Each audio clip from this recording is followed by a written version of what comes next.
비슷한 시기에 시작해서 같은 영역에서 같은 온라인 서비스를 하고 있는 두 개의 핀테크 스타트업 이야기를 한번 해보려고 합니다. 둘 다 그 회사 비용을 관리해주는 ERP 솔루션을 만들고 있었고요. 고객층도 겹치고 심지어 투자자 리스트조차도 비슷했어요. 이 스타트업 투자 유치하는 과정을 옆에서 보면 항상 느끼는 게 하나 있는데요. VC들과의 첫 미팅은 정말 소개팅이랑 비슷하다는 말을 많이 들어보셨죠? 아무리 좋은 팀이어도 IR 목적으로 투자자와 처음 캐주얼하게 만났을 때 뭔가 여러모로 정리가 딱 되어 보이지 않으면 그 이후로 수개월 동안 커뮤니케이션 하면서 에너지를 정말 많이 낭비한 것 같아요. 기술력이 아무리 좋아도 아니면 그 속해 있는 시장이 아무리 급성장하고 있는 그 포텐셜이 큰 시장이어도 초반에 몇 번의 미팅에서부터 신뢰가 계속 쌓아가지지 않으면 기회는 점점 멀어지는 걸 꽤 많이 본 것 같아요. 오늘 영상에서는 브렉스하고 램프라는 두 핀테크 스타트업이 펀드레이징 하는 그 투자 유치 과정에서 밸류에이션이 8배까지나 정말 극적으로 기업 가치가 차이 났던 이야기를 한번 해보려고 합니다. 둘 다 공평하게 그 시리즈 B 펀드레이징 했던 케이스를 기준으로 비교해서 이야기해 볼게요. 참고로 램프는 처음에 창업해서 서비스 런칭하는 순간부터 정확히 2년 안에 1 빌리언, 그러니까 1조 밸류에이션 받는 거를 애초에 목표로 잡고 시작부터 이걸 그 리버스 엔지니어링을 했다고 해요. 저도 개인적으로 미국에서 법인카드가 필요해서 찾아본 적이 있었는데 램프보다 브렉스를 훨씬 더 먼저 알았었고, 그때 당시에 그 브렉스하고 머큐리라는 두 개의 온라인 뱅킹 서비스를 비교를 하다가 그때 그냥 저희는 그 단순히 그냥 카드 발급만 필요해서 머큐리를 선택했었는데요. 그때 당시 저는 램프는 21년 당시에는 그때 막 검색을 해서 여러 가지 비교해봤었는데 당시에는 정말 들어보지도 못해서 비교 대상조차도 아니었었던 것 같아요. 그런데 시리즈 B 때를 비교해보면 브렉스는 당시 약 2억 달러 수준의 밸류에이션을 받았었고 그러면 한 2,800억 정도 되고요.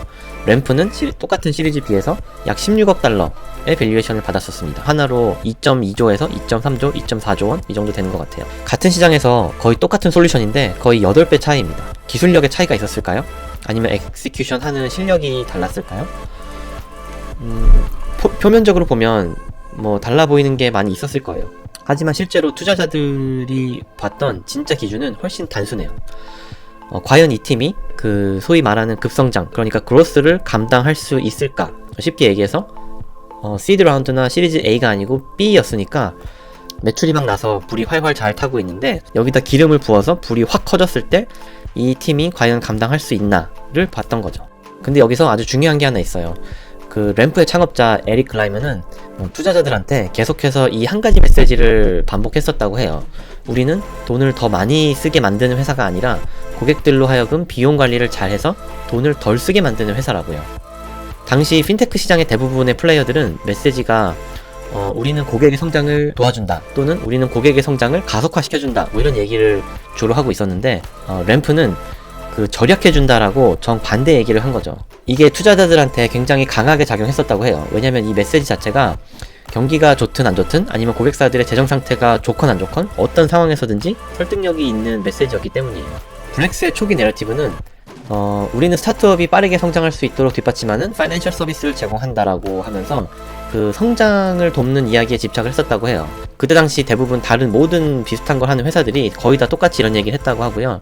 투자자들도 그 메시지, 그러니까 그 내러티브에 큰 이견이 없었다고 해요. 그런데 램프라는 팀이 갑자기 나타나서 정반대의 내러티브를 한 거죠. 우리는 회사가 돈을 낭비하지 않게 만든다라고요.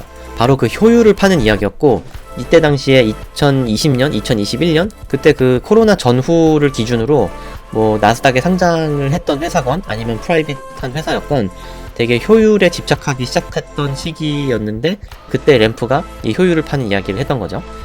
당시에 VC들한테는 이게 되게 프레시하고 그 컨트레리언, 그러니까 역행자 느낌을 많이 줬다고 해요.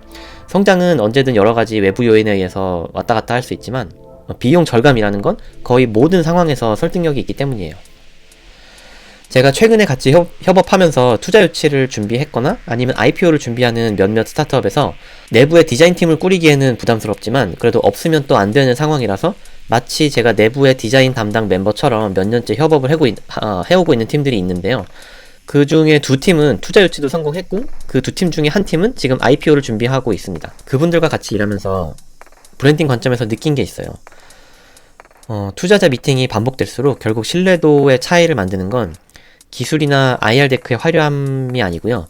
특히 초반에는 메시지가 얼마나 모든 요소에 잘 정리되어 있는가였어요.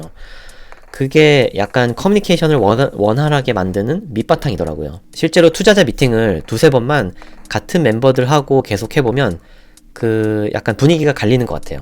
메시지나 뭐 톤 앤 매너 이런 것들이 온라인이 잘 안 된 팀은 일단 VC들이 질문이 엄청 많아집니다.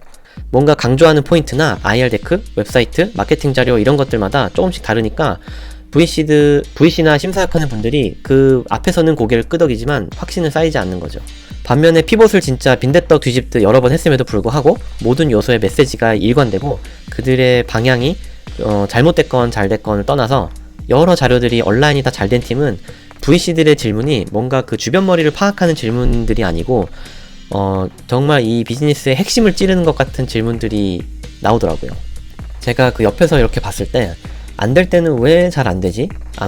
왜 이렇게 잘 안 풀리지? 라는 관점에서 보면은 그 많은 사람들이 그 투자 유치하는 그 상황에 갇혀서 그 투자자들이 뭐 파운더들하고 사업 자체만 본다고 좀 착각을 하는 것 같아요. 하지만 실제로는 뭐 물론 여러 가지 성장 지표가 좋으니까 애초에 미팅도 잡히고 계속 관계를 유지해 나아가는 거긴 하지만 실제로는 이 팀이 투자 받은 이후에 더 큰 혼란이 와서 정말 혼란의 도가니 상태가 될 것인가, 아니면 속도가 붙어서 지금 상태에서 정말 제2곡선을 쭉 그려나갈 것인가, 이걸 미팅 초반부터 무의식적으로 보더라고요. 그리고 그걸 판단하는 가장 원초적인 사인이 바로 정렬된 커뮤니케이션인 거죠. 한마디로 브랜딩 상태입니다. 뭐 여러 가지 요소를 일관되게 맞추는 걸 뭐 브랜딩이라고 부르던 뭐 다른 말로 부르던 어쨌든 뭐 IR 자료, 톤 앤 매너, 제품이나 서비스 내에 적용된 아이덴티티, 마케팅 자료, 뭐 이런 여러 가지 요소들이 그 팀의 DNA를 뭔가 깔끔하게 일관되게 다 그 잘 나타내고 있으면 일단 신뢰도가 미팅할 때마다 계속 쌓이는 거는 확실하더라고요. 물론 다른 여러 가지도 잘 해야겠지만요. 자기 자신이 누구인지 너무나도 명확히 알고 있어서 이걸 회사 브랜딩에 잘 적용해 놓으면 다른 팀하고 경쟁하는 구도에서도 저절로 벗어나지는 것 같아요. 이게 무슨 얘기냐면 투자자 관점에서 봤을 때 자신들의 정체성이 뭔지 이제 또렷하고 명확한 스타트업들은 이미 그들이 속해 있는 시장에서 자신만의 그 바운더리를 만들고 마치 그들이 그 시장을 정의해 나가고 있는 인더스트리 리더처럼 보이게 한 단계 더 강조를 해주는 역할을 하는 거죠. 그래서 이게 정말 단순한 원리처럼 보일 수도 있는데 정리가 잘 돼 있으면 신뢰도가 그렇지 못한 팀에 비해서 높다고 느껴지고 신뢰도가 높아 보이면 저절로 리스크가 낮다고 느끼게 되는 거랑 연결이 되는 거죠. 사람의 뇌는 일단 질서가 잘 잡혀 있고 정리정돈이 잘 된 걸 시각적으로나 청각적으로 보면 뭔가 능력이 있고 실행력이 좋다라고 무의식적으로 느끼기 마련이에요. 그 외 학생이 공부 잘하는 거 하고 책상 정리정돈이 잘 되어 있는 거 하고 우리가 자연스럽게 연관 짓잖아요. 그래서 스타트업에서는 브랜딩의 역할이 단순히 포장하고 이런 그 겉으로 화장하는 거칠의 역할이 아니고요. 투자자가 그 어떤 팀을 처음 봤을 때 어떻게 해석할지를 결정하는 일종의 인터페이스 같은 거라고 생각을 해요. 투자자들은 보통 혼자 결정하는 경우는 거의 없고 파트너들이 있는 그 보드 멤버 또는 LP들과 컨센서스를 이뤄야 되고 그 이후에도 여러 절차들이 있잖아요. 그때 가장 중요한 건 물론 숫자인데요. 실적과 성과를 숫자로 설명을 할 때 브랜딩이 잘 되어 있고 메시지가 명료하면 그분들도 다른 사람들한테 설명하는 게 쉬워지고 만약에 정렬되어 있지 않으면 설명이 힘들어지는 건 사실이에요. 그래서 램프 같은 회사는 그 실적이 비슷한데도 밸류에이션의 프리미엄을 받았었고요. 그 반면에 다른 회사는 기대보다 더 낮은 밸류에이션을 받았던 거죠. 투자자는 어쨌든 미래 가치를 보고 판단하는 거잖아요. 결국 램프와 브렉스처럼 같은 시장에서도 8배 이상의 밸류에이션의 차이는 여기서 생기는 것 같아요. 투자자는 이 팀을 믿고 맡겨도 되는가? 라는 질문을 계속 되뇌이는데 이때 브랜딩은 이 팀의 앞으로의 실행력을 더 높게 평가하도록 만드는 구조이면서 시스템이에요. 만약 투자 단계별로 브랜딩이 어떻게 정렬돼야 되는지 궁금하시다면 댓글에 있는 상담 링크를 확인해주세요. 각 단계에서 뭘 준비하는 게 맞는지 저희가 나름 세운 기준을 바탕으로 쉽게 정리해드립니다.